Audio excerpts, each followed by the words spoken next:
Welcome back to my study channel. Friends, हमारा आज का टॉपिक बहुत ही इम्पॉर्टेंट होने वाला है because in this video we are going to discuss part second of practice set 1। Earlier we have discussed 30 questions of this topic and today we will start from question number 31। Friends, ये जो part second है इसमें आपको mathematics या फिर statistics के 10 questions पूछे जाएंगे। सो आपने बड़े ही केयरफुली इन क्वेश्चंस का आंसर देना है। शुरू करते हैं क्वेश्चन नंबर 31 से।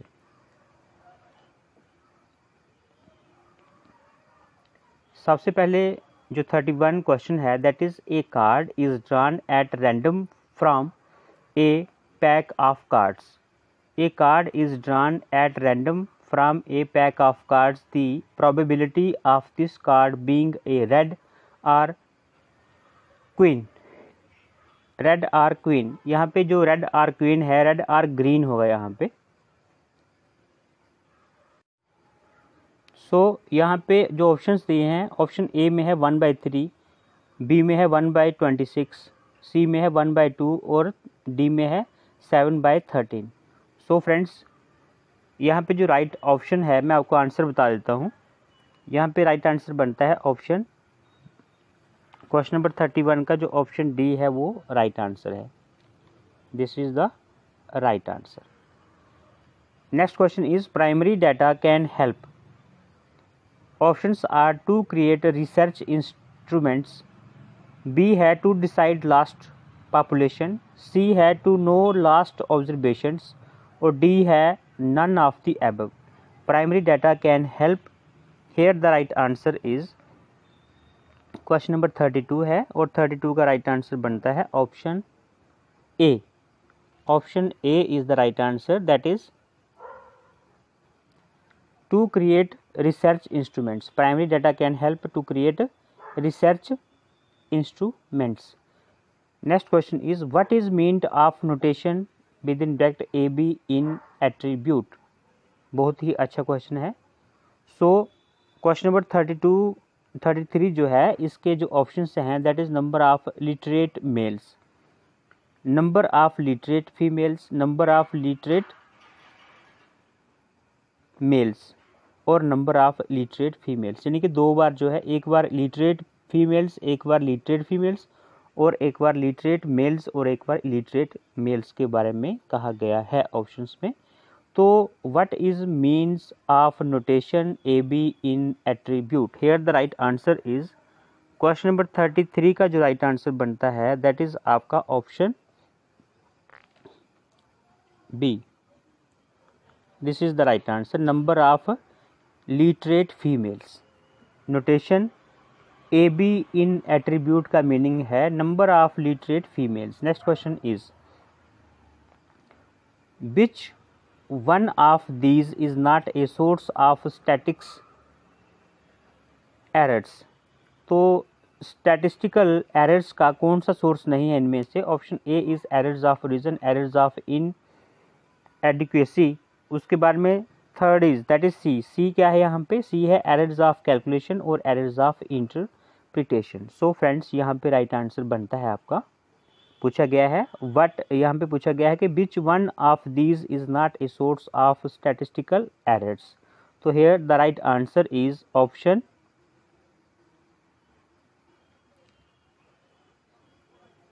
सी, that is error of calculations.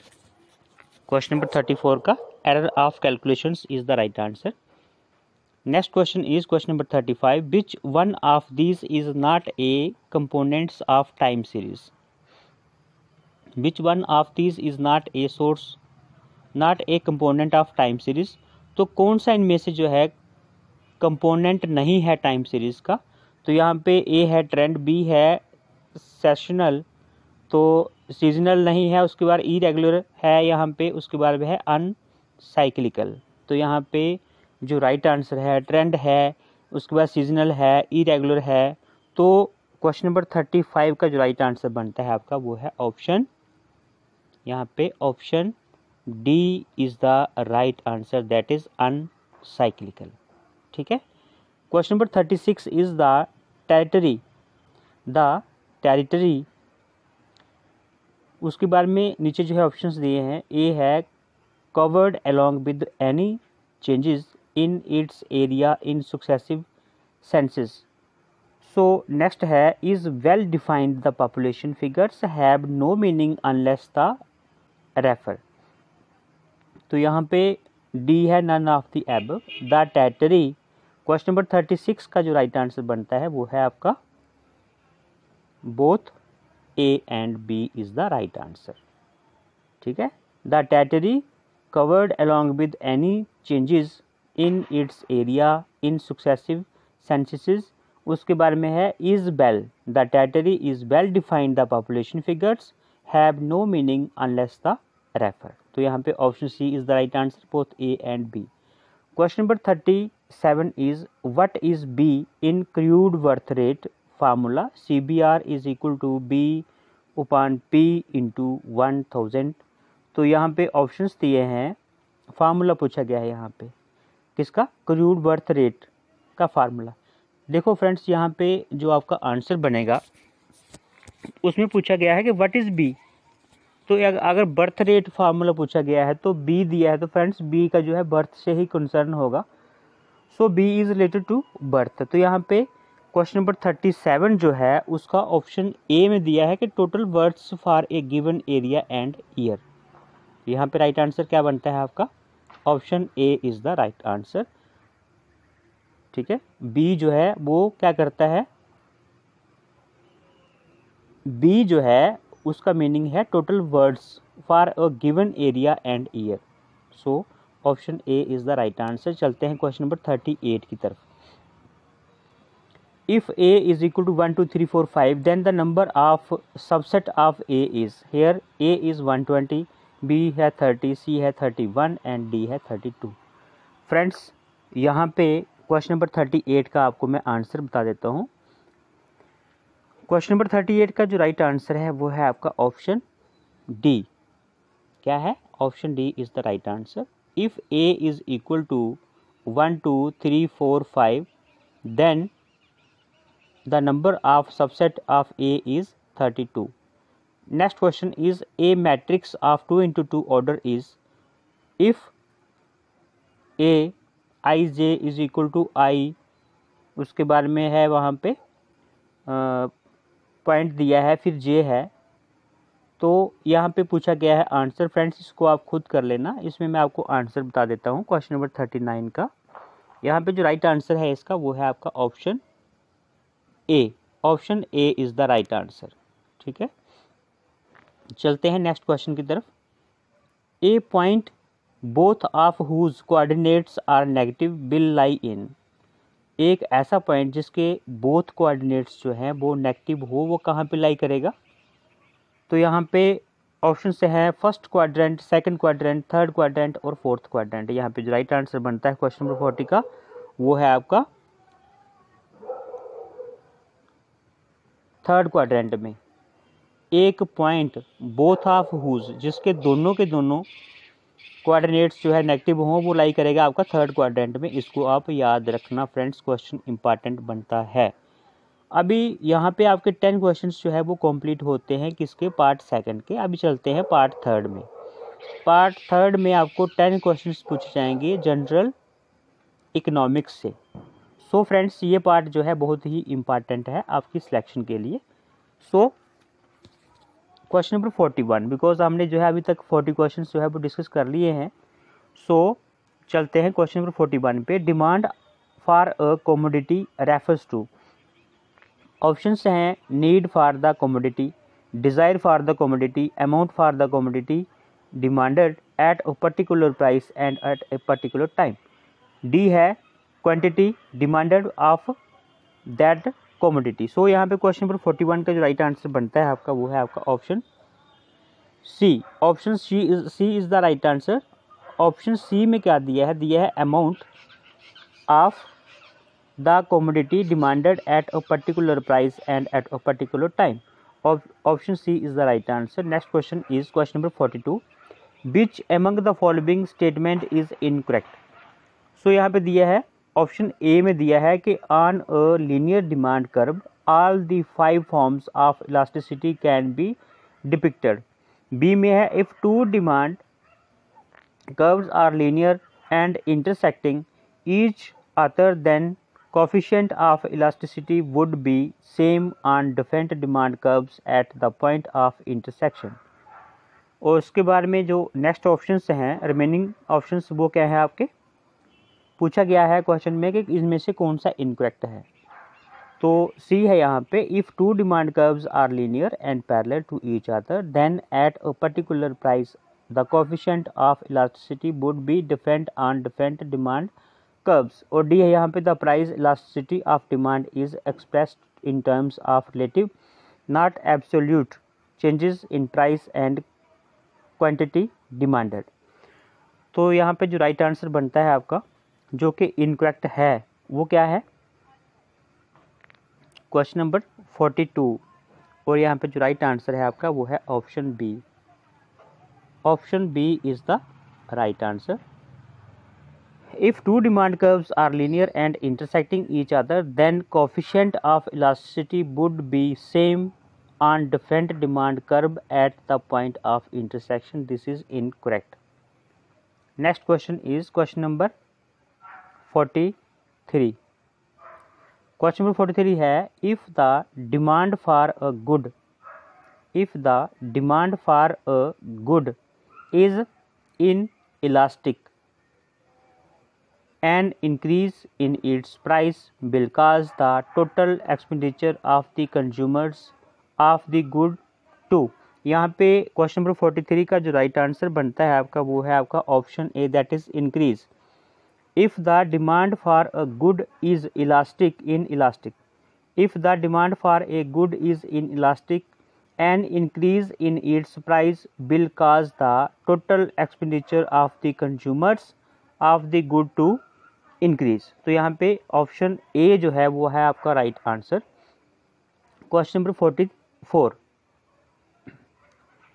44 में क्या पूछा गया है, देखते हैं।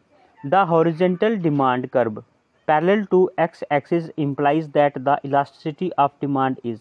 The horizontal demand curve parallel to X axis implies that the elasticity of demand is.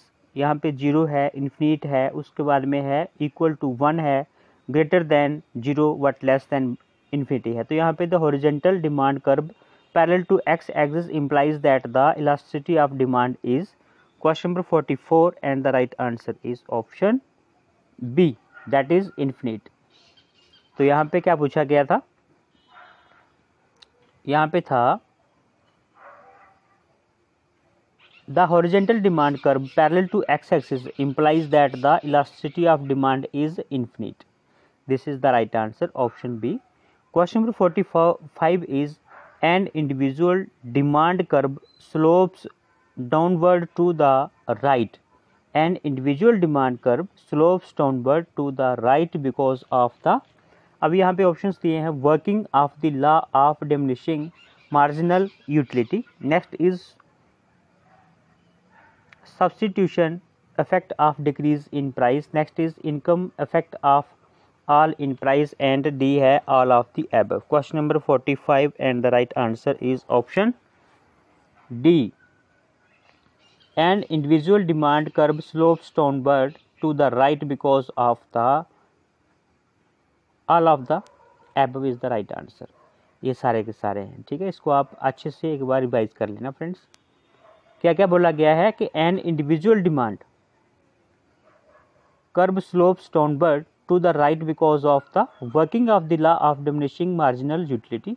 Next is substitution effect of decrease in price, next is income effect of fall in price, and next is all of the above। so all of the above is the right answer। चलते हैं next question पे, that is question number 46। income elasticity of demand is, income elasticity of demand is, options are quantity। अच्छा, तो यहाँ पे लिखा है कि income elasticity of demand is defined as the responsiveness of dash. तो यहाँ पे ए है quantity demanded to a change in income, B है quantity demanded to a change in price, C है price to a change in income, and D है income to a change in quantity demanded. तो income elasticity of demand is defined as the responsiveness of, यहाँ पे question number 46 का जो right answer बनता है that is आपका income elasticity of demand is defined as the responsiveness of, option A is the right answer, that is quantity demanded to a change in income. Question number 47. The supply of a good refers to, the supply of a good refers to A is stock available for sale, total stock in the warehouse, actual production of the good, और D क्या है यहाँ पे friends, D है यहाँ पे quantity of the good offered for sale at a particular price per unit of time। तो यहाँ पे पूछा गया है, इन्होंने क्या पूछा है, क्वेश्चन नंबर 47 ने पूछा है the supply of good refers to. तो यहाँ पे क्वेश्चन नंबर 47 जो है इसका राइट आंसर बनता है आपके पास the supply of good refers to quantity of the good offered for sale at a particular price per unit of time. This is the right answer, so option D is the right answer. ठीक है,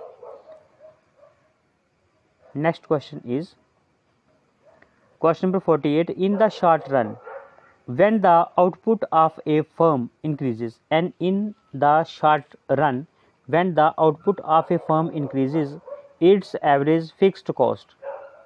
तो क्या होता है its average fixed cost को क्या होता है, जैसे पूछा in short run when the output of a firm increases, जब आउटपुट जो है किसी फर्म की इंक्रीज होती है तो its average fixed cost वो क्या होती है, डिक्रीज होती है, इंक्रीज होती है, या के रिमेन्स कांस्टेंट होती है। फ्रेंड्स सपोज करो कि आपका कोई बिजनेस है, उसमें क्या हो रहा है, आपका आउटपुट जो है इंक्रीज हो गई है, तो क्या होगा, आपके पास जो है जो फिक्स्ड कॉस्ट है वो क्या होगी, बढ़ेगी या कम होगी या फिर कांस्टेंट रहेगी, या फिर पहले जो है डिक्रीज होगी उसके बाद में बढ़ेगी। सो क्वेश्चन नंबर 48 का जो राइट आंसर बनता है दैट इज आपका ऑप्शन बी, डिक्रीजेस। ठीक है, क्योंकि यहाँ पे क्या बोला है, उसने बोला है कि output of a firm increases, जब आउटपुट बढ़ेगी तो आपकी जो क्या है एवरेज फिक्स्ड कॉस्ट है वो क्या होगी, डिक्रीज होगी। ठीक है, सो क्वेश्चन नंबर 48 का जो है राइट आंसर बनता है option B, that is decreases. In the short run when the output of a firm increases its average fixed cost decreases is the right answer. Next question is question number 49। The cost of one thing in terms of the alternative given up is called, the cost of one thing in terms of the alternative given up is called। बहुत ही अच्छा question है, ऐसे questions के पूछे जाने की possibility बनती है। The cost of one thing in terms of the alternative given up is called, क्या कहते हैं उसको, ऑप्शंस देखते हैं, रियल कॉस्ट कहते हैं, प्रोडक्शन कॉस्ट कहते हैं, फिजिकल कॉस्ट कहते हैं, या कि अपॉर्चुनिटी कॉस्ट कहते हैं। सो यहाँ पे the cost of one thing in terms of the alternative given up is called, the cost of one thing in terms of the alternative given up is called, उसे क्या कहते हैं, question number 49 and the right answer is option D, उसे क्या कहते हैं, opportunity cost कहते हैं उसे। ठीक है, question number 50 is assume that consumers income and the number of seller in the market for good X both falls। Based on this information we can conclude with certainty that the equilibrium क्या है उसमें, assume that consumers income, consumer की income जो है वो भी क्या हो गई, और उसके बारे में नंबर ऑफ सेलर्स, जो बेचने वालों की भी मार्केट में जो है किसी गुड एक्स जो है उसको बेचने वालों की और उसके जो कंज्यूमर्स हैं उनकी दोनों की जो है क्या हो गई है, बोथ फॉल्स हो गई है, यानी कि दोनों के दोनों जो है वो कम हो गए हैं। तो based on this information we can conclude with certainty that the equilibrium, यहाँ पे ऑप्शन है rice will decrease, rice will increase, उसके बाद में है अन एंटिटी, सॉरी यहाँ पे लिखा है यू एंटिटी बिल इंक्रीज, उसके बाद में यू एंटिटी नहीं है, यहाँ पे क्वांटिटी है।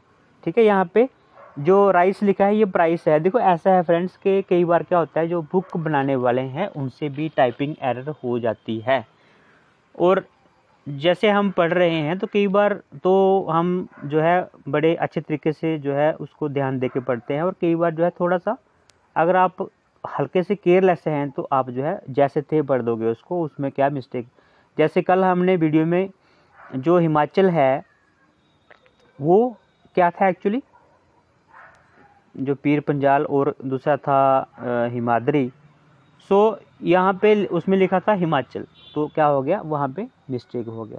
सो यहाँ पे देखो इन्होंने प्राइस की जगह पे क्या लिखा है, rice will decrease, rice will increase. यहाँ पे होगा price will decrease, price will increase, उसके बाद में क्वांटिटी बिल इंक्रीज और quantity will decrease. So friends typing error हो जाती है, प्लीज़ आप इस बात को समझिए और थोड़ा सा आप जो है कोऑपरेट कीजिए, उसको जो है आप करेक्ट कर लीजिएगा जी, ठीक है। कोशिश करूँगा कि आइंदा जो है ऐसी नौबत आए ना, ठीक है।